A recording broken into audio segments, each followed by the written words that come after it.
Welcome to our quick look at why communism fails. And look, let's be clear up front, this isn't about relitigating the Cold War or fear-mongering about shadowy socialist cabals. This is about understanding why, despite its utopian ideals, communism in practice has consistently devolved into something far more sinister. In this video, we'll explore some of the most significant reasons behind the failure of communism, from the forced collectivization that led to devastating famines, to the brutal suppression of dissent that marked so many communist regimes.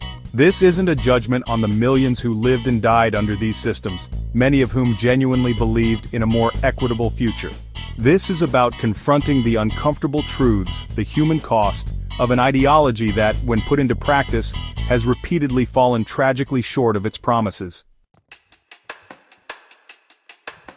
Let's address the elephant in the room, or perhaps more accurately, the millions of elephants in the mass graves. Communism has a bit of a body count problem. And look, I know what some of you are already thinking, but what about the atrocities committed by capitalist countries? And yes, you'd be right. History is littered with horrific acts perpetrated by all sorts of ideologies. But the sheer scale of death under self-proclaimed communist regimes is staggering. Take, for instance, the Great Leap Forward in China. Mao Zedong, in his infinite wisdom, decided to collectivize agriculture overnight. The result? An estimated 20 to 45 million people died in what can only be described as a completely avoidable famine. Farmers, stripped of their land and expertise, were forced into communes, leading to plummeting food production and mass starvation. And lest you think this was an isolated incident, let's not forget the Soviet Union under Stalin. Forced collectivization, purges of anyone deemed an enemy of the state, and the horrors of the gulags, forced labor camps where millions perished, all contributed to a death toll that is simply staggering. These weren't accidents, folks. This was systemic brutality, the inevitable outcome of an ideology that prioritized the state above all else, even the lives of its own citizens. It's a sobering reminder that abstract ideals, no matter how noble, can have devastatingly concrete consequences. Communism, at its core, promises to dismantle economic inequality. The problem is, it tends to replace it with a different kind of inequality, one where a small, elite group within the Communist Party controls all the wealth and resources. We're not talking about a progressive tax system here, folks. We're talking about the wholesale seizure of private property, businesses and land, all in the name of the people, but often ending up lining the pockets of party officials. Remember those empty store shelves I mentioned earlier? That's what happens when you remove the incentives for individuals to innovate, to work hard, to create. Why bother striving for something more when the fruits of your labor are going to be seized and redistributed, often inefficiently and unfairly? This isn't theoretical, by the way.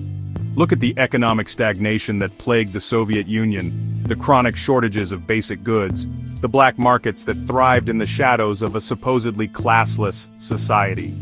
When you disincentivize individual effort and innovation, you end up with a system where everyone is equally poor, except, of course, for those in power. Let's talk about something near and dear to most people: owning a home, a piece of land, or even just a toaster oven you don't share with 15 other families. Under many communist regimes, that dream is about as achievable as, well, a successful communist utopia, because private property, that cornerstone of individual freedom and economic mobility, becomes public enemy number one. The logic, at least on paper, is that by abolishing private property, you eliminate inequality. Everyone shares everything, kumbaya, right? Except, as we've seen time and time again, it doesn't quite work out that way. Instead of a society of equals, you get a society where everyone is equally beholden to the state for their basic needs. And let's be clear, this isn't just about owning a mansion with a gold-plated toilet. This is about the fundamental right to own something, anything, that gives you a sense of security, of autonomy, of control over your own destiny. When you strip people of that right, you strip them of a fundamental part of what it means to be human. Remember those gulags we talked about earlier?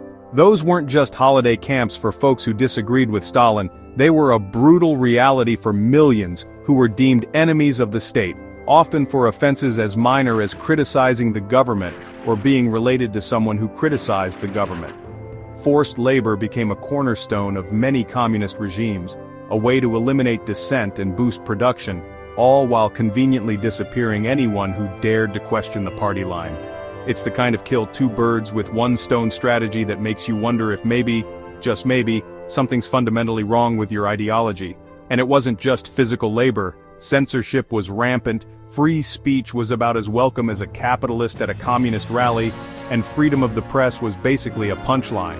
Imagine a world where you could be imprisoned for simply expressing an opinion that differed from the official government stance. Sounds dystopian? Well, under many communist regimes it was a terrifying reality.